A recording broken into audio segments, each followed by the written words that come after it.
We are following breaking news in the city of Rochester as we begin our Sunrise Smart Start. Police responding to a crash near Saxton Street and Maple Street. This is a live look, or not a live look anymore, excuse me. But investigators tell us a car crashed into the train underpass. Two people were pulled from the burning car with serious injuries, and they were taken to the hospital. No word on what led up to the crash, but we'll continue to update this breaking story as new information becomes available. And breaking news out of Williamson this morning, where 4 people were shot and all are in the hospital. This happened yesterday evening on Pearsall Road, just south of Route 104. We're told it happened at a residence with multiple people living in it. 2 people who did not live there entered, we're told. The nature of those relationships are unknown. 4 people were shot, 3 in critical condition. Police say the motive is unknown and people have been detained for questioning. It's an active crime scene. What we know is there were 4 total people that were shot. 3 are in critical condition. Those 3 members, all 4 members, correction, were sent to Strong Memorial Hospital. 1 by Mercy Flight, the other 3 by ambulance. It's an ongoing investigation. It's limited information at this time. We have Forensics Investigations Unit. It's going to be a long investigation. And we'll have updates on this shooting as more information becomes available. 2 firefighters were hospitalized while working a large fire near a chemical plant in Williamson along Route 104 yesterday morning. Emergency crews responding to the Thatcher Company around 7 a.m. They say the fire began in the rear portion of that facility near containers that housed chemicals. Employees working in the area at the time were able to get out safely. 2 firefighters were taken to the hospital for evaluation. The investigation into what sparked those flames is ongoing. Elsewhere, an occupied car struck by gunfire in Rochester. Police responding to Bay Street just after 10:30 last night for reports of shots fired.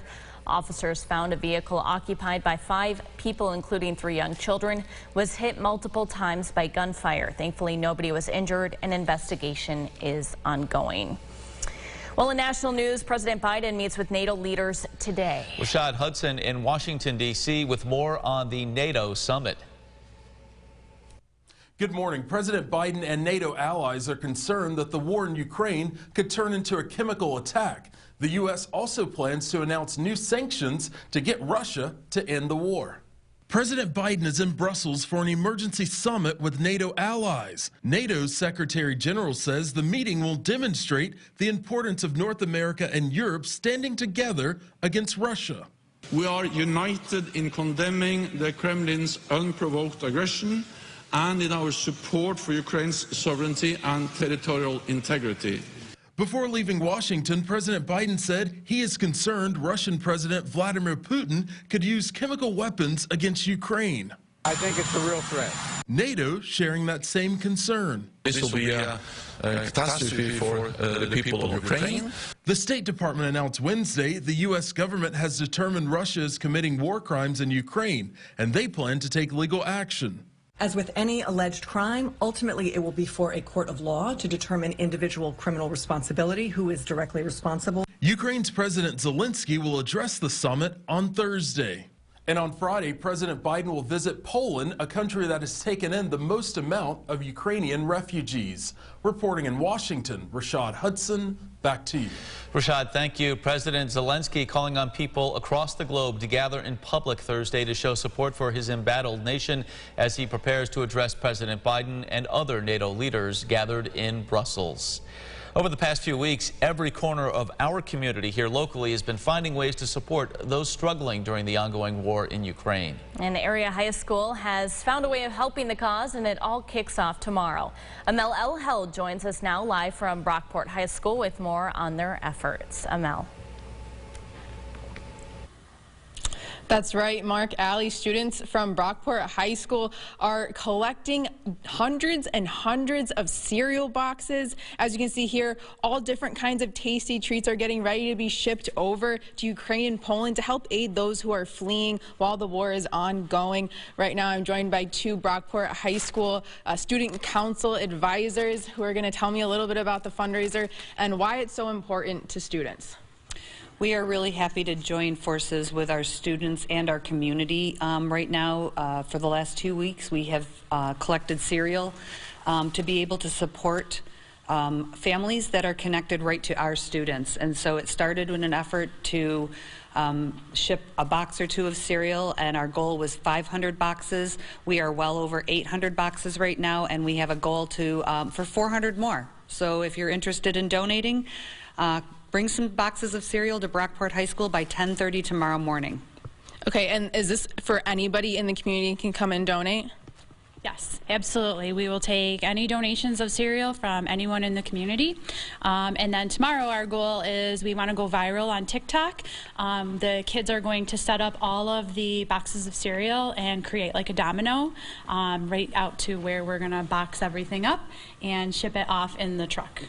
Perfect. So good to hear about this fundraiser. Again, that is by 10:30 tomorrow if you'd like to donate cereal boxes to be shipped off to Poland, Ukraine for those who are fleeing the ongoing war. Again, 10:30, Brockport High School by tomorrow, Friday. We'll send it back to you guys in the studio now. Such a sweet effort by those students in school. No doubt about it. Amal, thank you. Morning forecast, warmer than it's been in several days, James Gilbert, but folks need to know there's a little rain out there as well. Yeah. What's on the checklist? A couple of sprinkles, but I really think you can keep the umbrella away. Now, if your shift, if you have to head to work from, say, noon to 8 or 9 p.m., and you're heading home at 9, 10 o'clock at night, then yeah, maybe have the umbrella. Our last chance for rain really is going to come overnight. I've got a sweater, light jacket. Don't think you need the heavy jacket today. And yeah, I'm going to check the sunglasses off. We should have a couple of peaks of sun at times. I'm going mostly cloudy, but it should be nice to see a little bit of sun mixed in there as well. We'll have the bus stop forecast as well as last check at the 8-day for the weekend included at the end of the show. Mark? All right, James, thank you. Checking the roads again with our sunrise traffic at this hour. We mentioned all morning the scene of our breaking news. Avoid Saxton Street in Rochester if you can. Live view of 390, no issues there. 490, 590 up to speed at last check as well. Elsewhere, SUNY Brockport officials are making more changes when it comes to an upcoming campus event. Anthony Bottom, also known as Jaleel Muntakim, murdered 2 New York City police officers decades ago. He is set to speak on campus April 6th. The event will now be virtual instead of in person. In a letter to the Brockport community, the school president said the change was made to mitigate any security concerns. Now for the latest on COVID-19, local leaders say the new Omicron variant, BA2, has arrived in Monroe County. County Executive Adam Bello and Health Commissioner Dr. Michael Mendoza announced yesterday that the area is reporting over 200 new COVID cases for the second day in a row. They encourage the public not to panic, saying severe illness from the variant is especially unlikely for those who have been vaccinated, boosted, or had the virus before. And 2 fathers are speaking out on the murder of their sons, both killed in a double homicide.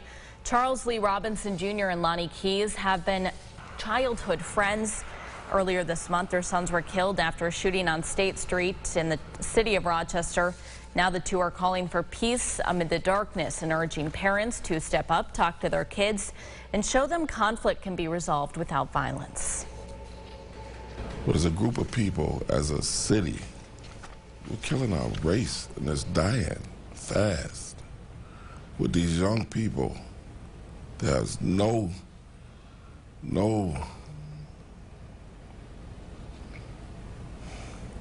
care in the world for their life. I'm still devastated over it. They were literally together with no problems until an individual walked in and changed it all. We don't have to continue this war these kids have going on. But as fathers, we need to step up to try to stop the retaliation, stop the retaliation, come up with some solutions to make Rochester a better place. The 2 fathers are gathering in Rochester tomorrow to address the city's ongoing violence and provide suggestions they hope will help. There are currently no suspects in custody for that double homicide. Rochester Mayor Malik Evans outlining the impact legal cannabis sales will have on the city. The mayor says he wants to introduce cannabis to businesses in a way that will not disrupt the system. He also wants to make sure people who are taking part in the cannabis project take part in the rules of engagement as well. The revenue derived from the plan, he says, will benefit our local economy. A Rochester man accused of taking part in the January 6th attack at the Capitol is pleading not guilty to new federal charges. Federal prosecutors say 44-year-old Dominic Pizzola is a member of the Proud Boys. Pizzola and 5 other alleged members of that organization are accused of working together to try to obstruct the certification of the Electoral College vote. Here's what some folks will be talking about at the water cooler today. New York City Mayor Eric Adams expected to announce that athletes and performers will be exempt from the city's COVID vaccine mandate. That is expected today, that announcement.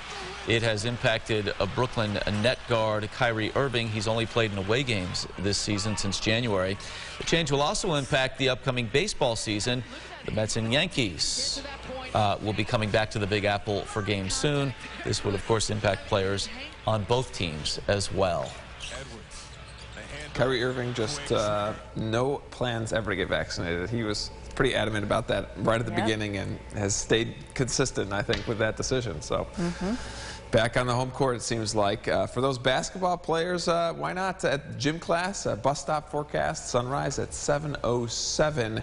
Man, that is getting earlier and earlier. We've already got a little bit first light out there this morning. Starting off mild in the 40s, finishing off mild, likely in the 50s, and we'll hit 60 later this afternoon. We do have some very light rain showers around, hit and miss, but I think it's going to be mostly miss as we get throughout today. 8-day forecast. The next chance for rain comes tonight. Then it cools us off. A dramatic difference between this afternoon and tomorrow afternoon and Saturday.